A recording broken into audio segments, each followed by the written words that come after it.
बहुत से लोग स्टॉक मार्केट से इसलिए डरते हैं क्योंकि उनको समझ नहीं होती कि ये काम कैसे करती है।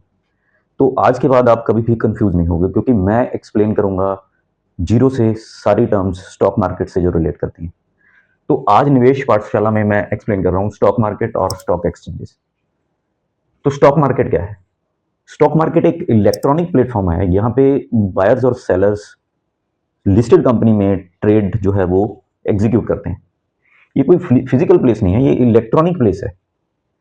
मिलियंस ऑफ ट्रेड पर सेकंड यहाँ पे एग्जीक्यूट होते हैं। करोड़ों बायर्स एंड सेलर्स इस प्लेटफॉर्म पे सेम टाइम पे अवेलेबल रहते हैं। इसको आप ऐसे समझ सकते हो, ये एक सब्जी मंडी की तरह है। यहाँ पे वेजिटेबल्स जो हैं सेलर्स और बायर्स दोनों में डील होती है। वैसे ही स्टॉक मार्केट में स्टॉक्स जो हैं लिस्टेड कंपनी के वो बाय और सेल किए जाते हैं। तो स्टॉक मार्केट का पर्पस क्या है? यहाँ पे देखो, कंपनीज जो हैं वो, उनके लिए ये प्लेटफॉर्म है। पैसा जो है कंपनी को अगर किसी को चाहिए तो वो स्टॉक मार्केट के थ्रू पैसा इन्वेस्टर्स से इकट्ठा कर सकती है। वो अपनी कंपनी के थोड़ा सा हिस्सा इन्वेस्टर्स को बेच देता है और बैंकों से लोन लेने की बजाय जिस पे उनको इंटरेस्ट लगता है वो पैसा इन्वेस्टर्स से इकट्ठा कर लेता है। और इन्वेस्टर्स के लिए क्या बेनिफिट है? इन्वेस्टर जो है ऐसे रेप्यूटेड बिजनेसेस जैसे टीसीएस, एचडीएफसी बैंक, इन्फोसिस, ऐसी रेप्यूटेड कंपनीज का पार्ट ओनर बन जाता है।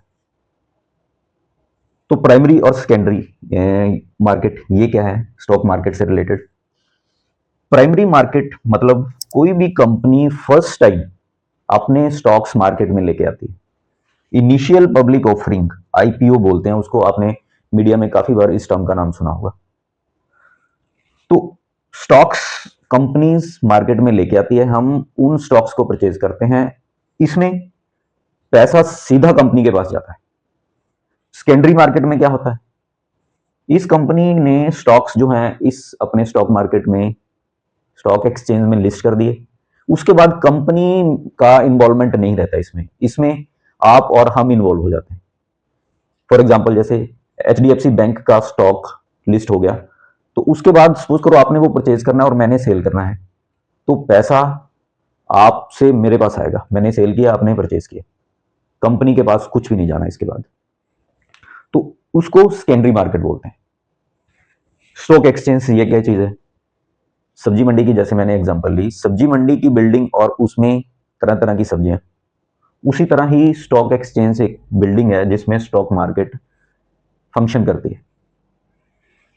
स्टॉक एक्सचेंजेस की बिल्डिंग, स्टॉक एक्सचेंज जो है वो इंफ्रास्ट्रक्चर और टेक्नोलॉजी प्रोवाइड करता है स्टॉक मार्केट के लिए। हमारी इंडिया में दो स्टॉक एक्सचेंजेस है, एनएससी और BSc. National stock exchange, Bombay stock exchange. इसका जो इंडेक्स है एनएससी का, उसको हम बोलते हैं निफ्टी 50। बीएससी के इंडेक्स को हम बोलते हैं सेंसेक्स। निफ्टी 50 जो है वो 50 कंपनीज से बना हुआ है। वैसे तो निफ्टी एनएससी में अराउंड 2000 कंपनीज लिस्टेड, लेकिन इंडेक्स जो बनाया हुआ है वो 50 कंपनीज को लेकर बनाया हुआ है। ये फ्री फ्लोट टेक्नोलॉजी मेथड है, उससे कैलकुलेशन होती है इसकी। और सेंसेक्स जो है वो बनाया हुआ है 30 कंपनीज से। इन्वेस्टर पॉइंट ऑफ व्यू से दोनों में कोई डिफरेंस नहीं है।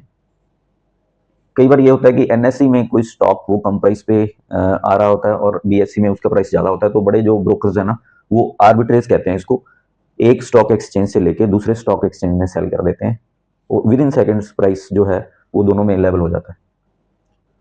इसको रेगुलेट करने के लिए स्टॉक एक्सचेंजेस को सेबी है, security exchange board of India. जैसे बैंकों को रेगुलेट करने के लिए आरबीआई है, इनको रेगुलेट करने के लिए सेबी है। सेबी रूल्स फ्रेम करती है, कंप्लायंसेस को इंश्योर करती है, इन्वेस्टर्स को प्रोटेक्ट करती है, सब कुछ सेबी के अंडर आता है। ट्रेड कैसे एग्जीक्यूट होता है किसी भी एक्सचेंज में, और स्टॉक का प्राइसेस बढ़ता या कम कैसे होता है? आपने सपोज करो कोई भी स्टॉक, इन्फोसिस जैसे आपने सपोज करो 10 स्टॉक परचेज करना है, तो क्या है, आपका जो ब्रोकर है जैसे ग्रू, जीरोधा, एंजल वन, जिसमें भी आपने डीमैट अकाउंट अपना खोला हुआ है, आप वो स्टॉक परचेज करने के लिए यहां पे एग्जीक्यूट करते हो। तो वो जो आपकी बिड है, जो वो आपके ब्रोकर ऐप से एनएससी या बीएससी स्टॉक एक्सचेंज, जहां भी प्राइस आपके बिड के फेवरेबल है वहां पे वो चली जाती है।